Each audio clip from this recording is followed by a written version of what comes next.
and this is my new YouTube channel. So who am I asking? I hear you asking. So my name's Amy Robertson. I'm a British Jamaican lady. I'm 39 years old and I grew up in Birmingham, the UK. And the reason for my video, or why I'm going to start documenting, is because growing up in the UK, obviously, as a black Jamaican, it was tough. So when I got to about my late 30s, well, mid 30s should I say, I decided that I wanted to move. I don't know what it was, but I just didn't want to live in England no more. At that point, I didn't really have an idea of where I wanted to go. So what I started to do was travel. I started going travelling and stuff. Prior to that, I should actually go back a step. When I was 21, I went to Gambia. So when I was 21, I went to Gambia, and that was with my college. So I went to Gambia, and when I went there, I felt like I was at home. Obviously, on the TV, they've always showed us these negative, like African negative ways. So when I first went, I thought, when I first found out I was going somewhere, I thought to myself, oh, going to Africa. You know, they always show Africa as, you know, a place where kids don't eat, people with big bellies, flies everywhere. So went to Gambia, and it was the most beautiful place I've ever been, kind of thing. It was actually my first holiday at 21. So that experience kind of opened me up so much to a lot of things that I didn't know. Because obviously in Gambia, we went over to the slave island where the slaves were kept. I learned about Kunta Kinte. Most of us had watched Roots on TV, but I actually went to the actual place where it happened, and that was back in 2003. Yeah, 2003. No, 2001. It was 2001 I went. So going there kind of was an eye-opener for me, but I fell instantly in love with Gambia. So after I came back, you know, I told all my family and everything about it. And then I think a few years later, I went with my mum, my dad, and my brother and sister. They had a fab time, they loved it as well. My mum and dad ended up going back themselves a couple of years later. Then I went back again. So after that, I kept on going back. So I've been to Gambia 5 times in total. So going to Gambia was my first kind of taste of Africa. And it was just nice to go somewhere where you're the majority, everyone looks like you, even though you kind of stand out, you've got different kind of looks, different kind of looks or features, should I say. You're around people who are black, the same colour as you. You don't feel like, you know, it's just totally, it felt amazing, it felt different. So I fell in love with Gambia kind of thing. And the last time I went to Gambia was in 2009. So from 2001 to 2009, I went to Gambia 5 times. So once I reached into my, like I said, my mid-30s, I had this urge to move, but I didn't know where. So I went travelling, I went to Canada, I went to Miami, and I thought, no, it's too western for me. I've come from the west, I don't want to move to another western country, I want to go somewhere where I feel at home. So for some quick reason, Ghana just came to my head. I don't know, yeah, Ghana came to my, no, first Nigeria came to my head, and then Ghana, and for some reason Ghana just stuck. So what I did was I done a lot of research into Ghana, and what I realised is that a lot of Jamaicans descend from Ghana. So if you go to Jamaica, in Maroon Town and stuff, people still speak tree, and stuff like that. There's still a lot of Ghanaian traditions, because a lot of the slaves that left Ghana were all brought to Jamaica, and even the Jamaican flag is a part of the kente, a particular kente cloth, which is obviously Ghanaian as well. For some reason, Ghana just stuck there. So during that year, I think it was 2017, I just had this urge, I wanted to go to Ghana. Or wanted to find out more about my African roots, because being in Birmingham where I lived, you got a lot of Caribbeans, but there wasn't a big African community, so to speak, even though I'm also African, but you know what I mean. So I found this thing online called Afrobeats Weekender. So it's an African weekend kind of thing. So I was just like, oh my gosh, I need to go. So hunting, trying to find people who wanted to come, but a lot of my friends in Birmingham weren't really interested in Africa like that. A lot of us don't really know about African heritage in Birmingham, because like I said, a lot of us are of Jamaican descent or Caribbean. So, what was the next step? Yeah, so my cousin came in his Afrobeats weekend, and it was like a traditional night, so I got my first kind of traditional African garments made for this, and I had the best weekend ever. Everyone out there, we probably were some of the only Caribbeans. Everyone else was Ghanaian, Nigerian, from Congo and stuff, but I got to meet loads of people not for the first time, but most of my friends were Jamaican up until that time. So after that, I found out the same people, the organisation that were doing the Afrobeats weekend, they were doing a trip to Ghana called Ghana Escapes. So I booked onto that and I went there in December, and I had an amazing time, even though I was sick, but it was amazing. I loved Ghana. It felt like I was in Jamaica, because a lot of the foods are so similar to Jamaican foods, like wache, kenke. We eat kenke in Jamaica. A lot of their stews, a lot of their stews are quite similar. Then you have things like the light soup, which is quite similar to our soup. So there's so many similarities, and I fell in love with it. And I decided that the next year I was going to move. Yeah, I just decided that the next year I was going to move to Ghana. I know, but I just wanted to get out, kind of thing, of England. I just had enough. So during that year, I went again in September, and I went on my own, and I just went around in different places in Ghana and got to kind of get a feel of it, and I loved it still. So that December I went again, and that's when I kind of just had a one-way ticket to go to Ghana, which was December 2018. During that year, one of my friends that I met the year before in Ghana added me to a WhatsApp group with a lot of people from Ghana. So I became friends with them. So that year when I went, I had like a lot of friends, and I went out partying and stuff. And then in the January, when those people went, obviously I was staying, because like Ghana was kind of like my new home. So I found a place to stay and stuff, and I loved it. It just felt so different, waking up in the morning, going outside, having that community, you know. It felt wonderful, it felt amazing kind of thing. But what I didn't realise is the first time I'm going there, obviously I'm in my head thinking, yeah, I'm going over there, I'm going to do my interior design, because I'm a qualified interior designer. And it wasn't as easy as I thought. What wasn't easy was, you know, Ghana's quite expensive, so I hadn't factored in how much money I'd need. And I was still because it was kind of still new to me, I was still going out eating at restaurants a lot and stuff, and my money kind of just went. So after about 4 months I came back to England to find a job and stuff, and then that's 2019, so I've been back in England from since April last year. And in that time I've just been just saving and stuff, and thinking of different ways. So basically different ways of kind of living. So I've become a qualified PT, and I've kind of set up my website with that. So I do a lot of online stuff, and I thought to myself, if I can do that, then I'd have an income. So I've done my PT, I've set up my website, and that's kind of running. So I know that when I go back to Ghana, that's there. And then I've also started my own eyelash line called Nail Lashes. So I've got that as well for when I go back. So what I'm just saying is that you have to have a plan. You can't just go.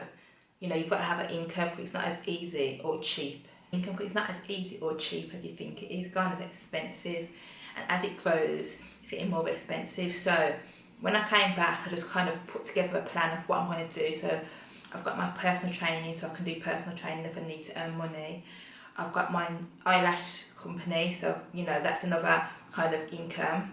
And I've got my interior design, so I just found as many skills that I can have, and think about different ways I can make money when I'm in Ghana, because it's not that easy kind of thing. And you don't want to go to somewhere like Ghana and try and find a job. It's about helping build that economy. So if you can bring business into the country, and you know bring business, and maybe get to a point where you're going to employ people, then that will help Ghana much more. But it's not a place to go and get a job, to be honest. But it's beautiful, and I think that at the moment, with what's going on in the world, a lot of us need to think about repatriation. Like, the UK, England isn't for us. We were brought here, we were forced to come, we didn't come of our own will, kind of thing. And with how all the natural resources that Africa has, we need to be going there and helping, because at the moment everything's being taken. And as young black people coming up, it's for us to go to Africa and help out. You know, I've been thinking, I've worked whilst I'm in the UK, I work as I work in housing, so I work in social housing. So I've got a background of social housing where I've been an operations manager. I've managed a whole kind of the operations of, you know, building houses, procurement, repairs, policies and procedures, all that. I've got that knowledge. So me going to Ghana now, I'm thinking, okay, then there's what ways can I help in regards to helping people who want to repatriate. So I understand it's not that easy just to say, oh, I'm going to get up and go to Ghana. It's not that easy, because you've got to either buy or rent somewhere. You can buy land, which is a good way to invest, and also to help, you know, with others, because a lot of people I see are building houses and having them as guest houses. But for me, I want to bring my skill of affordable houses to Ghana, and, you know, help build that community for Ghanaians who live there, as well as people who want to come and repatriate and need somewhere to live, kind of thing. So what we need to do is get our skills from here, but then go back home to the motherland and help build the motherland. Agriculture, there's so many stuff that we can be doing now in Africa. It's the most beautiful place on earth. Everything grows there. Any seed you put in the ground in Africa, it grows. Any kind of food, anything grows. You know, so we need to go back home. I'm planning to go back real soon. Obviously the borders are closed, but before I go back, I'm going to be going to another African country first, and then I'm going to go to Ghana. But what I'm saying is that, as me, as a born black British woman, when I'm here, I'm just not as happy, you know. At night time, when you're in England, you open the front door, there's no one there. At night time, when you're in Ghana, there's people out, there's community feel. It's just a different feel, it's a different vibe, it's a different environment, and you're around people that look like you.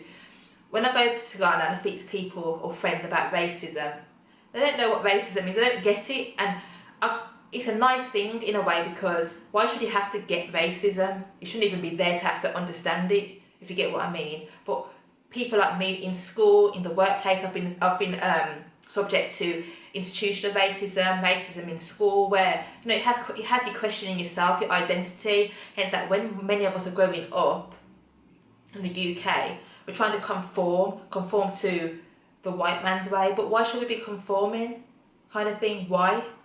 We didn't ask to come here. So what we need to do, people, is go back home, use our money that we make and go back home, go back to Africa. So what I'm going to be doing from week to week, I'm just going to be giving tips and stuff, and just giving, like, showing you how I'm getting ready to go back, because I'm going back soon, you know, and I want others to follow. I want people to come, so I'm going to be trying to set up ways for getting other people to come. Even I'm looking at projects where to build affordable housing, agriculture, you know, and stuff like that. So, you know, we have to come together. There's a lot of YouTubers that are talking about the same thing, and sometimes I think to myself, you know, I've been coming to Africa since 2001. We're in 2020, so literally 20 years. I've been to Gambia 5 times, I've been to Kenya, and I've been to Ghana several times, and I've more or less lived in Ghana, and I'm planning to go to Tanzania as well. So, you know, I've been going to the continent for a long time, and now I wish it had happened earlier, but it didn't. I tried in 2018, didn't work out, but I won't stop trying, kind of thing. When I went there before, that was kind of a test run, and just kind of letting me understand how to manoeuvre in Ghana, kind of thing. I got my little apartment and stuff like that. But when I go back, what my plan is now is to buy land and build, and, you know, help others who need the help. So if I've got a big house, other people can come and stay. If there's affordable housing out there, make it a lot easier for people who are coming and people who also live in Ghana. It's time for us to work together, people, work together and build new Africa, and Africa united. That's what it's about, Africa uniting, sorry. It's about Africa uniting and becoming one again, because we've got so much, and they've what have they done? They've turned us against our own when they're there, taking everything from Africa. They've made us think that Africa's this horrible, poor, you know, hunger-stricken place, when people have food, plenty of food. In Ghana, you have gold, you have oil, you have cocoa, you have soursop, you have pineapple, you have melon, you have tamarind, is it tamarind? Yeah. You have banana, you have star fruit, you have passion fruit. Anything you put in that soil in Ghana grows. You cannot go hungry. With all that's going on in the world that's happening right now, they can't go hungry. We're in England, if things go bad, we're going to be the ones who's starving, because what can grow here in the winter when it's cold for 10 months of a year? Ghana and other African countries, everything grows there. That's why they flock there and take everything, yam, planting, everything grows in these countries. And we're here struggling along in this rat race. We don't even have a life. When I was in Ghana, by the time it comes to a certain time, people finish work, they're on the beach, music's playing, they have work-life balance. In England, we don't have work-life balance. By the time you come home, you're so drained from the day, from the stress. You don't want to do anything else. Is that life? Just living each day, just working, home, stressed out. You know, just going out in traffic stresses you out. I'm not saying that Africa doesn't have these things, but when you've got the sun, you've got your people, you've got community, nothing else matters. You're living a happy life. Everyone is together. There's togetherness. There's love. In here, it's everyone man for themselves. I don't see my friends for like, you know, for weeks, for months, for years sometimes. Some of my friends in Birmingham, I don't see them, because when I phone them, because I live in London by the way, when I phone them, they're busy. It's like you have to really schedule timing, because people are tired and they're busy, and it's just a different type of living. So people, if you need any help, you need any guidance, just send me a message on YouTube, or you can email me at naomi@naomirobinson.com. No, .co.uk, sorry, so it's Naomi, Naomi, at naomirobinson.co.uk. Even my name, Naomi Robinson, that's not my name. You know, that's a slave master's name. Do you know what I mean, people? Like, we need to go home, the ancestors are calling us home, we need to go home. So that's it for me. I just wanted to explain to you a bit of my journey, where I'm coming from, who I am, and what I'm about, and there's going to be loads more videos to come. So, peace, love, happiness. So, peace, love, happiness, and stay blessed. Always and forever. One love.